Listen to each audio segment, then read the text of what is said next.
Hello les accros de One Piece, c'est Silver et Copper. Bienvenue sur Raftali, la chaîne dédiée à tout l'univers de One Piece. Ça fait de nombreux siècles que nos forces gouvernent les mers. Rien ne nous résiste. Tout, mais absolument tout est sous notre contrôle. La moindre insurrection civile, le moindre petit pirate. Mais tout ça a changé. Ce satané Shebeck, ses héritiers, ce diable de Roger, ces énergumènes sont allés bien trop loin. Ils ont libéré sur les mers des centaines, non, des milliers d'autres calamités. Leur appel a réveillé en tout citoyen l'envie de s'enrichir aux dépens d'autrui.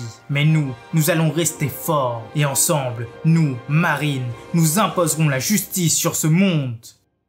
Vous l'avez compris, cette vidéo c'est la troisième partie sur la marine. Et à l'ordre du jour, c'est l'histoire de cette organisation après la grande annonce de Roger. Comment cette organisation a évolué, les grandes dates et l'arrivée des nouveaux grands noms. Et oui, et cette fois, ce sera la dernière partie. Sachant que la rentrée c'est bientôt, il y aura pas mal de changements. Mais en attendant, jeune pirate sans drapeau, rejoins-nous dans cette folle aventure. C'est aussi simple qu'un abonnement pour toi, et nous, ça nous aide énormément. Mais place à la vidéo. Allez, c'est parti! Partie 1, la grande vague de piraterie. Suite à l'annonce folle de Roger le jour de son exécution, de nombreux pirates aux quatre coins du monde se sont jetés dans l'aventure. Très vite, les quatre mers furent saturées, mais la marine veillait au maintien de la paix sur place. Et l'endroit qui s'en sortait le mieux, eh bien c'était East Blue, la patrie de Garp. Forcément, il y veillait lui-même.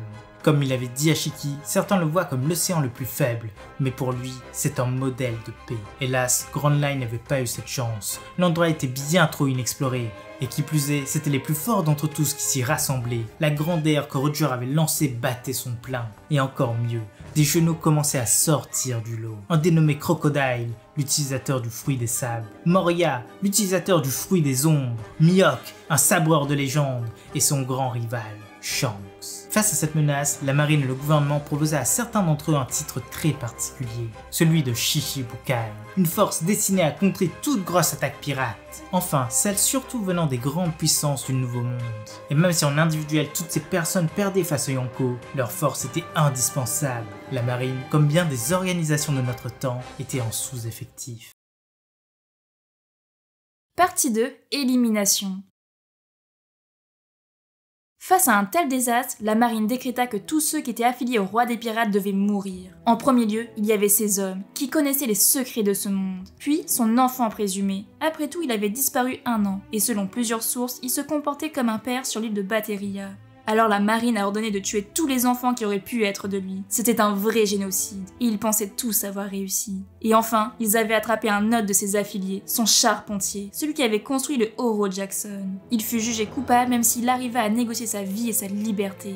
Tous les efforts de la marine commençaient à payer. Et soudain, une autre nouvelle frappa le QG. Un groupe de chercheurs issus d'Ohara avait été intercepté. Et selon ce qu'ils avaient à bord, ils ne cherchaient pas moins que les poneglyphes, ces stèles contenant l'histoire du siècle oublié. Pour ne plus revoir le désastre Roger, ils les ont arrêtés, interrogés et exécutés. Hélas, un des hommes de la marine fut embobiné, le vice-amiral Aguar d'Isuro. Et il aida la chef des archéologues à fuir, Nico Olivia.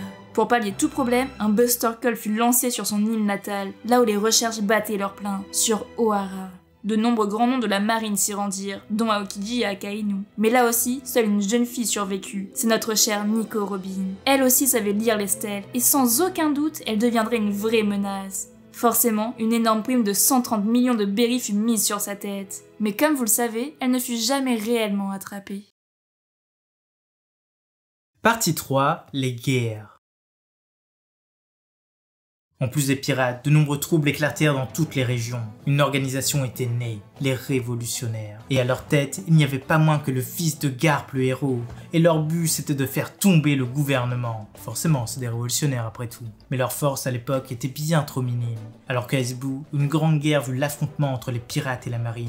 Le royaume d'Oikot en fut dévasté. Et certains marines, au vu des horreurs qui ont eu lieu sur place, ont quitté leur poste. Quelques années plus tard, rebelote, mais cette fois-ci, c'est le CP9 qui a dû intervenir avec le fameux Rogue Lucci. Et enfin, l'organisation des révolutionnaires a pris bien plus d'importance, et ils ont commencé à intervenir un peu partout. Malgré toute l'implication de la marine et les appels répétés à la rêverie, c'est le CP9 qui fut envoyé pour assassiner des figures fortes du mouvement. Malheureusement pour le gouvernement, rien ne les arrêtait, ils gagnaient de plus en plus en puissance, et de nombreuses personnes se joignaient à leur cause.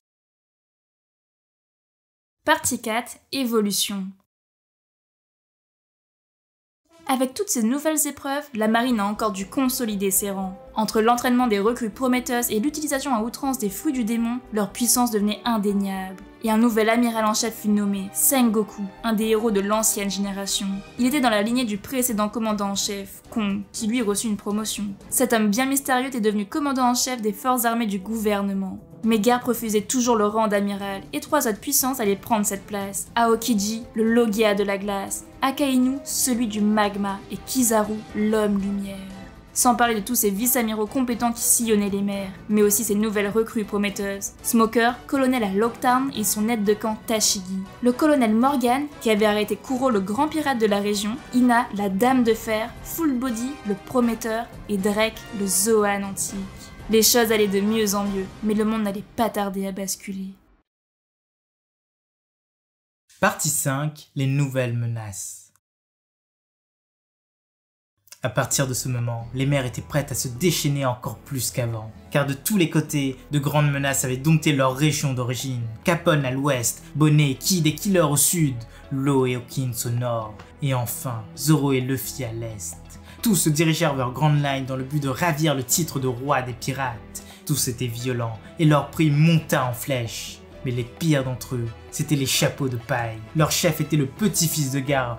Il a détruit tant de marines sur son chemin. Il a semé Smoker, il a mis à mal Crocodile. Puis il a attaqué Enias Lobby pour récupérer leurs membres, Robin. Ils ont survécu au Buster Call qui avait été déchaîné pour les arrêter. C'est-à-dire qu'ils ont échappé à 10 navires de guerre et 5 vice-amiraux. Ils ont échappé à Garp sur Water 7, dérouté Thriller Bark et Moria. Et lorsque tous ensemble ils sont arrivés à Sabaody, leur capitaine, leur second et d'autres pirates furent nommés la pire génération, les Supernovas. La marine reconnaissait enfin leurs menaces. Et le pire, c'est que Drake, un ancien marine, était devenu un pirate. Il était parti avec son équipage, son fruit du démon et un navire de guerre. Mais sur Sabaody, les choses s'enchaînèrent si rapidement. Le chapeau de paille attaqua un dragon céleste, puis, aidé d'autres supernovas, il continua en rétamant de nombreux marines. L'amiral Kizaru fut envoyé sur place, mais aussi une arme expérimentale, les pacifistas. À eux seuls, ces machines de guerre mirent en déroute l'ensemble des pirates, même si tous purent s'échapper de ces lieux. Partie 6, les vestiges du passé. En parallèle, la marine avait fait un très gros coup. Ils avaient mis la main sur le capitaine de la seconde flotte de Barbe Blanche, et ça uniquement en échange d'un titre de Shichibukai. Mais tous le savaient, cette capture allait déclencher le monstre des mers. Barbe Blanche allait venir chercher son fils, coûte que coûte. La marine rapatria toutes ses grandes forces, les yeux étaient braqués sur eux, sur le destin du monde. Le jeune chapeau de paille qui était censé avoir mordu la poussière sur Sabaody saccagea Impel Down en déclarant Case au poids ardent et son frère. Il mit en déroute tous les gardiens, créa une évasion sans précédent et rejoint Marineford par le ciel. Ce fameux lieu choisi pour l'exécution d'Ace, là où Barbe Blanche et son équipage étaient apparus. La marine ayant prévu le coup déclara une guerre totale. Le piège s'était refermé. Un Yonko de moins, ça ne ferait que du bien au monde. Mais avant, il fallait annoncer au monde entier la vérité. Le fait qu'Ace est le descendant de Roger. Alors quitte à sacrifier soldat après soldat, il faut mettre fin à sa vie. Les pacifistas furent débarqués sur place. La baie se referma sur elle-même et le sacrifice commença. Hélas, trop de paramètres échappaient à l'organisation armée. La présence d'Oz Junior, l'arrivée des évadés d'Impel Down venus par le ciel, la force non éteinte de Barbe Blanche, celle de ses commandants, et là, la marine vacilla. Garp laissa passer son petit-fils. Sengoku fut incapable d'empêcher la fuite d'Ace, et ce jeune démon, débarrassé de ses chaînes, traversa le champ de bataille. Mais fort heureusement, l'amiral Akainu fut capable de l'arrêter, de l'exécuter et de rétablir l'honneur de l'organisation. Et ce, même si lui-même il sera battu par Barbe Blanche. Hélas, cette guerre était sans merci. Et un autre protagoniste fut son entrée, Barbe Noire. Tel un vautour, il défia et tuait Barbe Blanche, prit son fruit du démon et détruit Marineford. Sans l'intervention de Garp et de Sengoku, il aurait tout raflé. Et enfin, Shanks, un des 4 empereurs, fit son entrée sur place. Et lui, il mit fin à cette guerre atroce.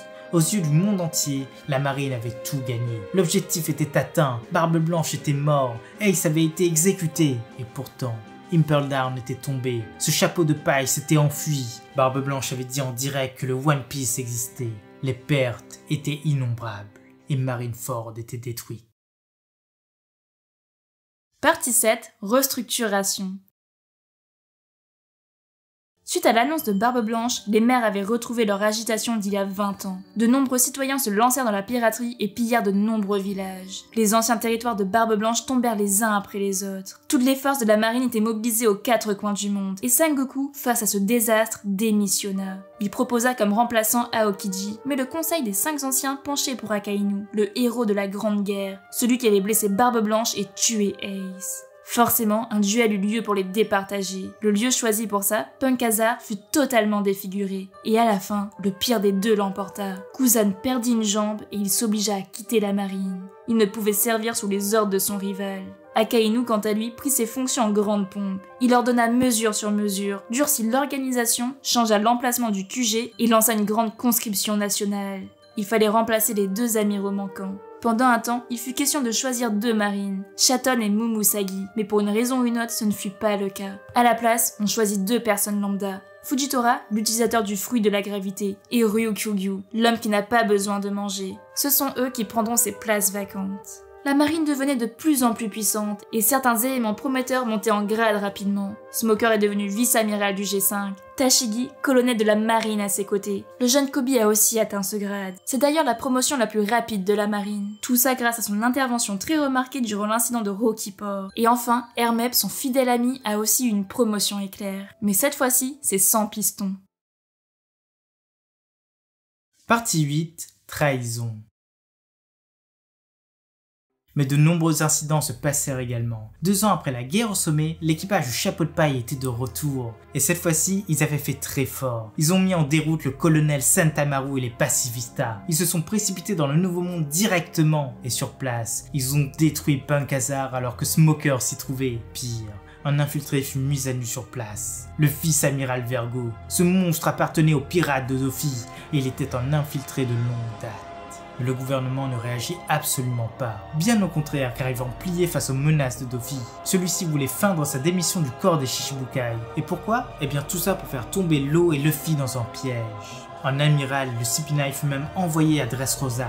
Mais pour le coup, c'était pour assister au désastre. Dofi était tombé face à la menace. Il avait été dégommé par Luffy.